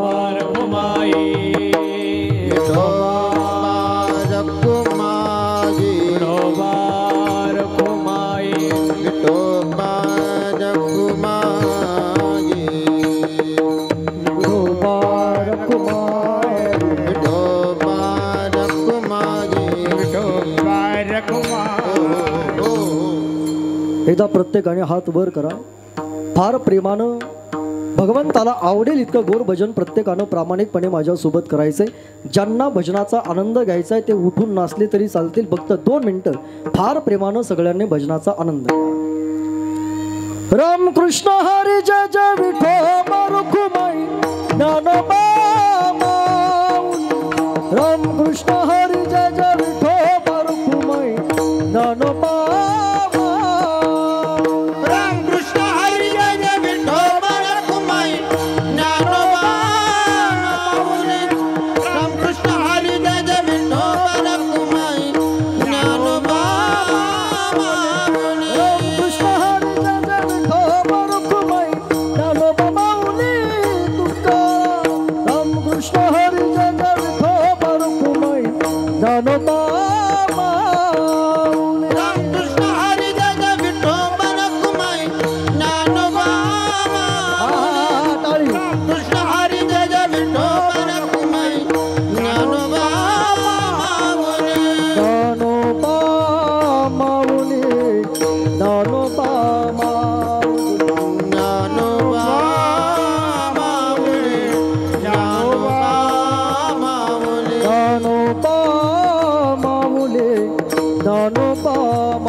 बसलेल्या मंडळीने टाळी वाजवा.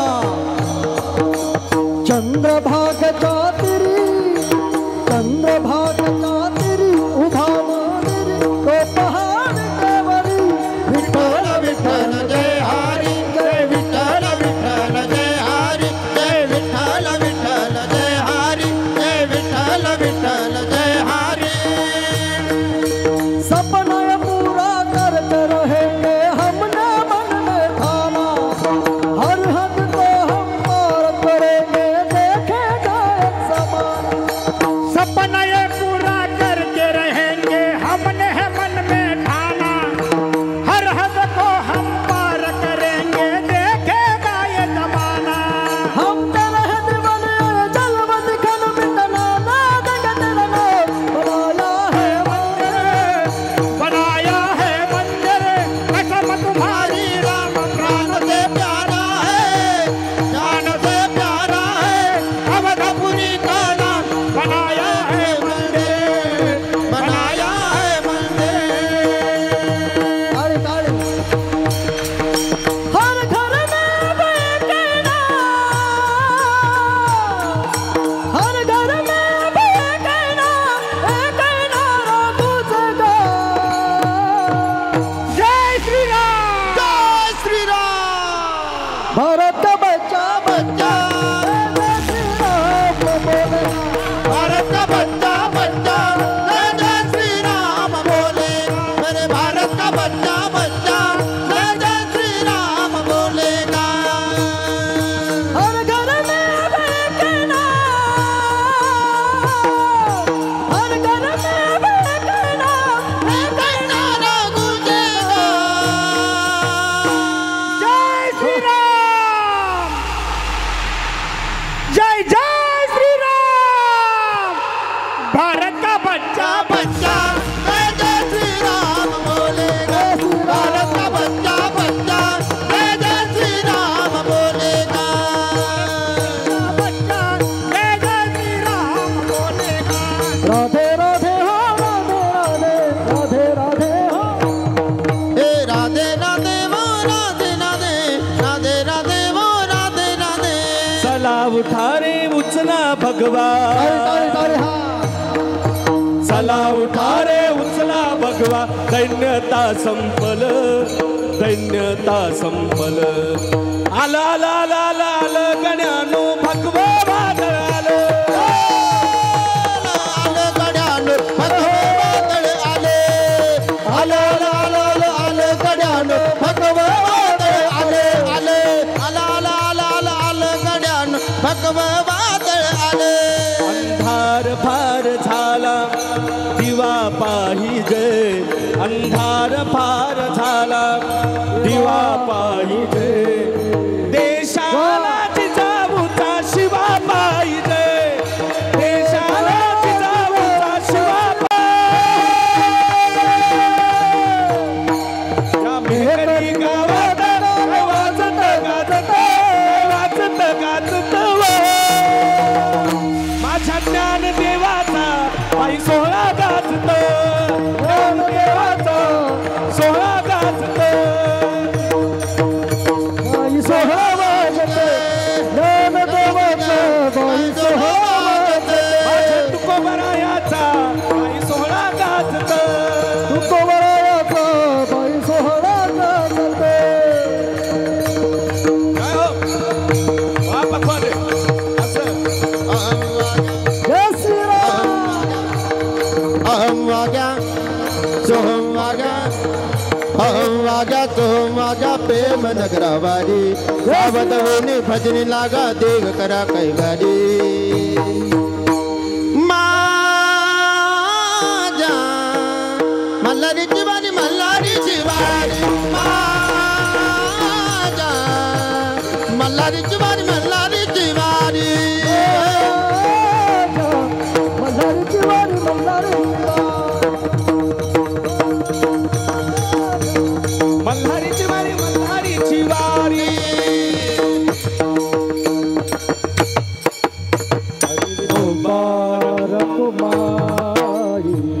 बारक माझी हो बारक हो माई.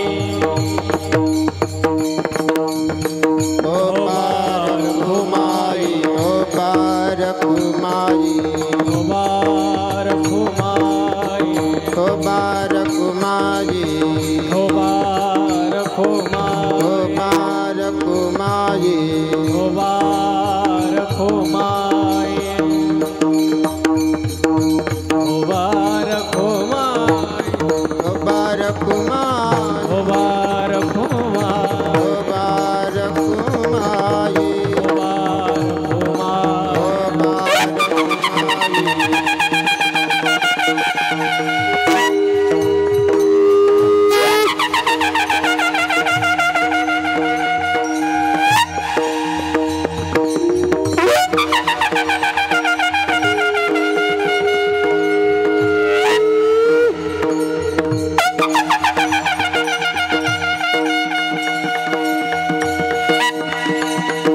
विठ्ठल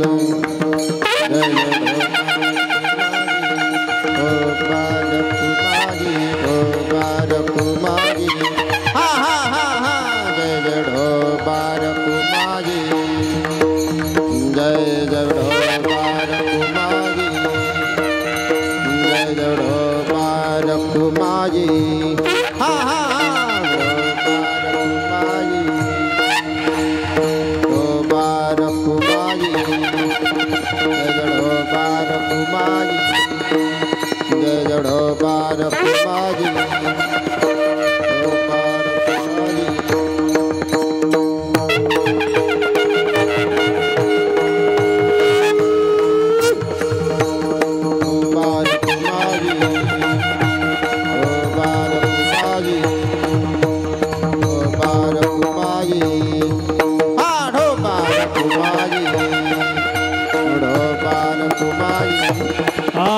ज्ञानेश्वर माऊली ज्ञानराज माऊली तुकाराम ज्ञानेश्वर माऊली ज्ञानराज माऊली ज्ञानेश्वर माऊली ज्ञानराज माऊली तुकाराम माऊली ज्ञानराज माऊली द्वारा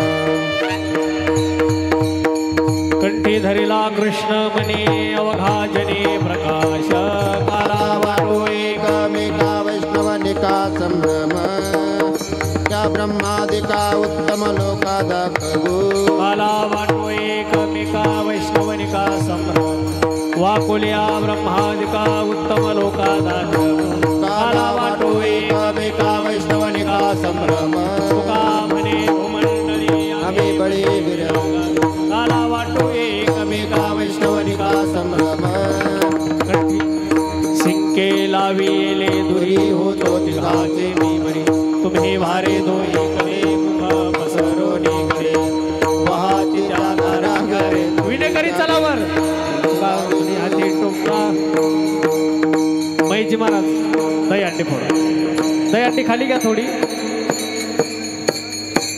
तुका म्हणे हाती टोका निकवणे दोई का तुम्ही भारे दोही कडे मुख पसरो निगडे बोलिलेले कुरे विठ्ठल जय जय विठ्ठल विठ्ठल जय जय विठ्ठल विठ्ठल जय जय विठ्ठल जय विठ्ठल जय जय विठ्ठल बोलिलेले कुरे बेडे वाकुडी उत्तरे करा क्षमा अपराध महाराज तुम्ही हरे नाही उच्चारेला अधिकार मे आपला करा क्षमा अपराध महाराज तुम्ही तुका म्हणे ज्ञानेश्वरा राखा पाया पैकी करा क्षमा अपराध महाराज तुम्ही ज्ञानदेव तुकाराम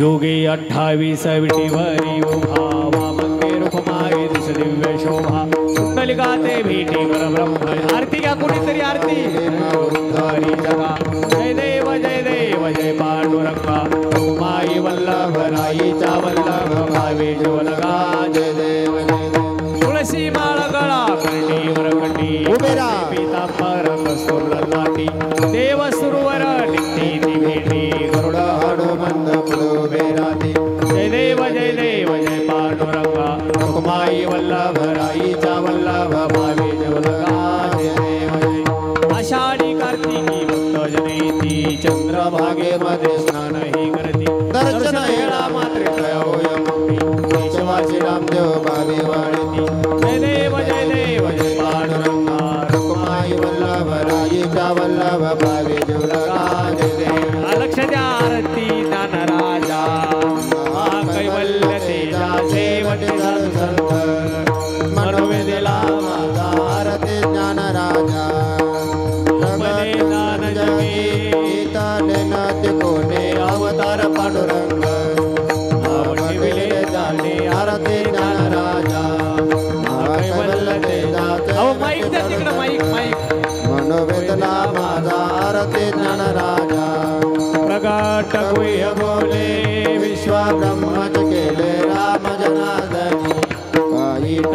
टेले आरती ज्ञानराजा महाकैवल्य तेजाचे वट जणू संत गुणवेदिला माझा आरती ज्ञानराजा आरती तुकारामा स्वामी सद्गुरु धामा सच्चिदानंद मूर्ती पाय राघवी आमा आरती तुकारामा राघवे सागरात पाषाण तारिले तैसे तुको माझे अभंग रक्षिले आरती तुकारामा स्वामी सद्गुरु धामा सच्चिदानंद मूर्ती पाय राघवी आमा आरती तुकारामा तुकिता तुलनेसी ब्रह्मा तुकासी आले म्हणून रामेश्वरी चरणी मस्तक ढेले आरती तुकारामा स्वामी सद्गुरु धामा सच्चिदानंद मूर्ती पाय राघवी आमा आरती तुकारामा खालील लोटांगण वंदन चरण डोळान वाहिन रूप तुझे प्रेमे अलंकिनानंद भोजन भावे वारे म्हणे नमा विठाल रखमाय डोबा रखमाय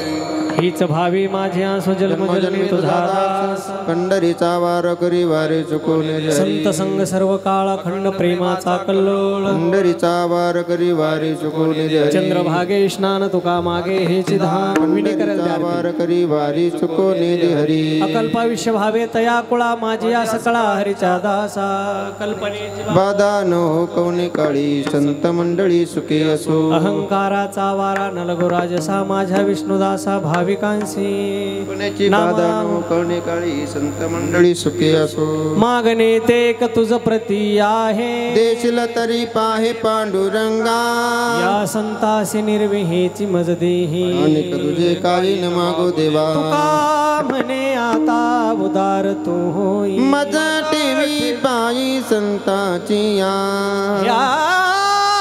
संतासी निर्विहेची मज दे आणि का तुझे काही न मागो देवा पाहे प्रसादाची वाट द्यावे धोनी आता शेष घेऊन जाईन तुमचे झाले या भोजन झालो एक सवा तुम्हाला देवा शेष घेऊन जाईन तुमचे झाले